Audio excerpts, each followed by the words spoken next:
Por volta da mesma época de Tesla em Berlim, um engenheiro alemão estava para projetar o que seria o primeiro motor capaz de funcionar à base de óleo vegetal.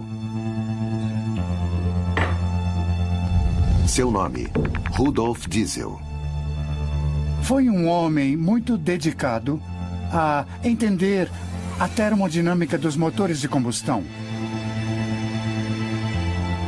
Uma de suas experiências resultou na explosão do motor em que trabalhava. Diesel passou meses no hospital em recuperação, com ferimentos muito dolorosos. Mas o acidente que esteve a ponto de tirar-lhe a vida lhe daria a coragem necessária para levar a cabo a invenção que revolucionaria o conceito de consumo energético. Aos 38 anos de idade, Rudolf Diesel já havia feito uma fortuna com seus projetos e patentes. Em uma feira em Paris, finalmente apresentaria ao mundo o motor que levaria o seu nome. Ele queria que o motor de combustão tivesse um aproveitamento muito maior e eficiência, que fosse mais barato, mais útil, com menos desperdício e menos poluição. Lamentavelmente para Diesel, seus interesses chocariam com dois poderosos adversários: a indústria incipiente dos combustíveis fósseis e o governo alemão, que temia que os projetos do pesquisador pudessem cair nas mãos da Inglaterra. Rudolf Diesel, embora talvez não fosse um revolucionário tão global quanto Tesla, também vislumbrou um mundo mais humano do que o que conhecemos hoje. Por causa de seu motor que funcionava com qualquer óleo, o petróleo poderia ter ficado relegado a um segundo plano, em uma concorrência muito mais prematura que a atual com os biocombustíveis. Antes de morrer, Diesel prognosticaria o seguinte: o uso de óleos vegetais como combustíveis pode parecer insignificante hoje, mas esses óleos podem se transformar com o tempo em combustíveis tão importantes quanto o petróleo ou o carvão o são em nossos dias. Rudolf Diesel também se chocaria com os interesses de duas indústrias gigantescas: a petrolífera e a militar. Havia nascido na França, havia passado a infância na França, foi mandado aos 12, 14 anos para a Alemanha. Então ele não estava casado com uma nação. Ele poderia aceitar a proposta da Inglaterra ou da França, que lhe ofereciam implementar seus motores em submarinos, e os alemães queriam adiantar-se a isso. O motor de diesel não só era muito mais eficiente energeticamente que o resto dos motores de sua época. Tinha a característica que podia funcionar com um combustível que podia ser obtido de vegetais. Isso dava ao motor diesel uma grande vantagem, mas ao mesmo tempo atrapalhava o crescimento econômico que as petroleiras poderiam projetar a partir da venda maciça das naftas.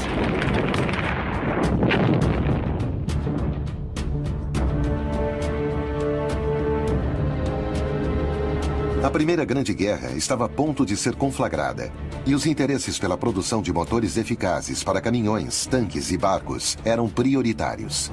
Quando passaram a utilizar o motor diesel tanto para caminhões quanto para tanques de guerra, os veículos não paravam de funcionar, mesmo que todo o motor ficasse submerso na água. Bastava que a admissão e o escapamento ficassem fora.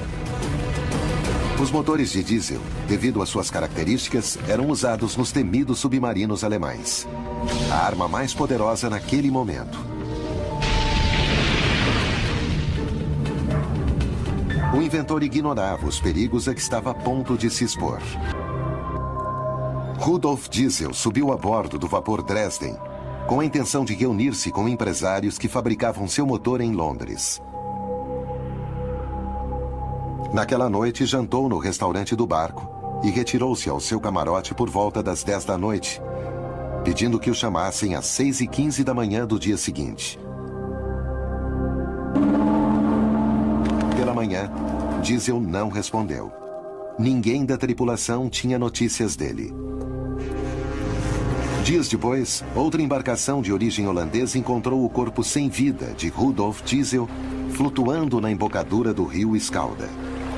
Em seguida, disseram que havia sido suicídio, pois se dizia que o cientista tinha problemas financeiros e de depressão. A morte que Diesel sofreu pode ter sido tramada por interesses do petróleo ou talvez por serviços de inteligência alemães ou ingleses. É possível encontrar o motivo de alguns alemães malvados que o queriam morto, com certeza. Que as circunstâncias de sua morte não foram as mais normais. As pessoas costumam morrer na cama. Rudolf Diesel começa com seu projeto em 1899. Em 1913, amanhece flutuando em um rio. Então, não há muito o que pensar, não, dos grandes interesses que existem no petróleo. O certo é que ele desapareceu, mas sua vida não. Qualquer que seja o motivo, Rudolf Diesel não viveu para ver o desenvolvimento de seu engenhoso invento. E nós jamais poderemos saber qual de suas teorias é certa. Antes de morrer, Diesel deixou por escrito sua visão de um futuro em que o petróleo não seria a indústria dominante. Ele viu um futuro com combustíveis alternativos. Uma visão que é amplamente compartilhada por especialistas na América Latina. A América Latina tem a matriz energética mais limpa do mundo. Mas o motor de diesel, em princípio, funcionava com uma ampla variedade de combustíveis. Após sua morte, os motores diesel só se desenvolveram para funcionar exclusivamente com derivados do petróleo. Casualidade? Conspiração? Ou oportunismo? Um multimilionário se suicida, cai no rio. Isso tudo pelo dano que o dinheiro ia lhe causar? Não, eu acho que a teoria da conspiração é muito bonita, muito romântica e muito atrativa e que deve ser explorada. Mas não temos nenhuma prova, não tivemos nunca nenhuma confissão de um alemão, não tivemos nunca nenhum testemunho de nenhum fato criminal. Alguém o empurrou pela borda ou talvez ele tenha saltado, não sabemos.